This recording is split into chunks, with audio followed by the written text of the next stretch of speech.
Hello, hi, my name is Phil, the English teacher, and I'm doing this video today as a vlog, the first of many.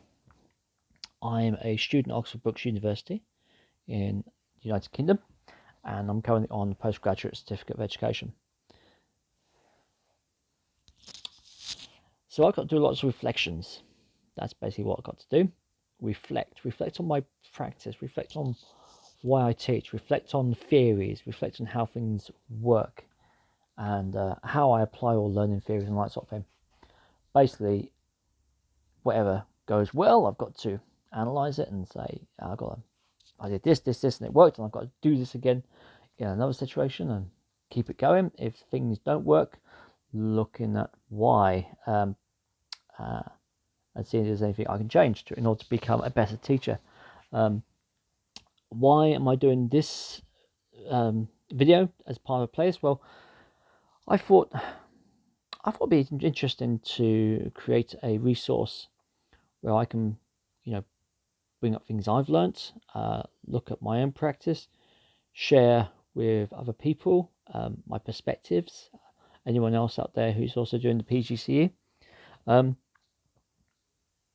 and yeah, and be there and hope that maybe if anyone out there is struggling or got some perspectives they can share with others, that this will be a resource that is there for everyone who is learning to teach and learning to become a reflective practitioner in education. So that's why I'm doing this. So my first video, why teaching? The first question I was asked basically when I started PGCE, of course, is why am I teaching? What's motivated me to want to teach? And I think partly for me is because even though, well, there's several things, of course. Even though I had some great teachers, had some really nice teachers who I liked. I actually hated school. I really did. Dislike it. Couldn't wait to leave. Partly because I think as a dyslexic learner, there are several things stacked against me, and because the system is, of course, built for those who have got very strong read-write skills.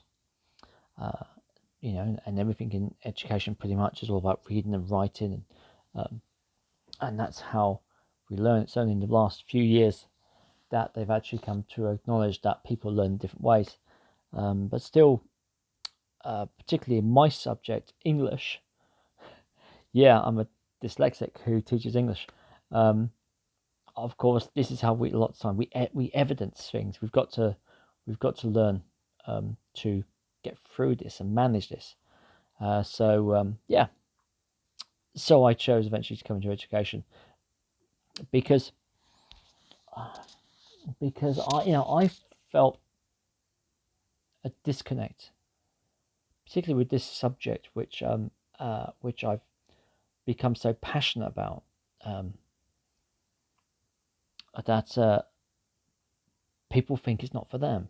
English speaking people think it's not for them. It's one of these core subjects. You have to do it, and it's hard. Even if you haven't got a learning difference like dyslexia, it's hard.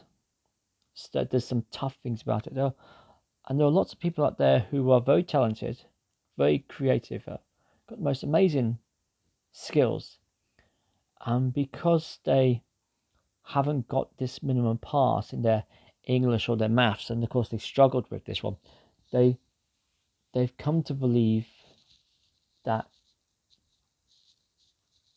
they're not clever. They've come to believe that they're in some cases stupid, and people have labelled them as stupid, and people have not had the patience with them they should have had, and they judge themselves based on the results of some of the hardest subjects in the world, the English language and mathematics. Because you can be artistic, you can be creative, you can be very practical, kinesthetic learner, kinesthetic teacher. You're able to demonstrate the most amazing things, but because you haven't achieved under exam conditions a pass, what used to be a C in English language and maths, now it's of course a 4 in the current education system. Because they haven't got to that level, they think they're stupid. They think they're idiots. They think they're worth less, and that's a terrible thing to think. It's something that I faced up to a lot. This is one of the things I found, and I know the school system has to have certain things in place. They've got to have ways of testing things, and the exam system is there to test things. And there's a lot of pressure on teachers to get all children through this mill, this education mill, this factory, where they come out the other side with a grade on. And there's lots of focus on there, but I think they lie to people. Do you know what the lie is? The lie is you've got to have them. You've got to have them. Got to have them now by 16, because otherwise you won't succeed in life. And the lie is that not that you won't succeed in life, is that it's harder when you get on. You can succeed in life. You can have a successful career. You can go on and do the most amazing things because you yourself are amazing. But what they should tell you is that you've got to work hard now. You've got to make the positive decisions now to learn, because the older you get, the harder it gets. And that is ultimately the truth. And that's what I try and get across to my students. Okay, when I'm in class, well, I teach in the college system at the moment. Do it now, because the last thing you want is when you're 35, 36 years of age, is to get to the point in your life and your career where you think you want more than this. You're better than working on a construction line. You're better than working on a construction site. Construction line. There's those lines where you build things piece by piece. Now, I'm not saying there's anything wrong with that, but if you've got aspirations to do something different and you're limited by your education, there are a lot of people who get to this point where they think, I want to do more than this. I want to become a manager. I want to advance my career. I don't want to be digging ditches anymore. I want to become a pilot or something like that. And when you're 35, 45 or 55,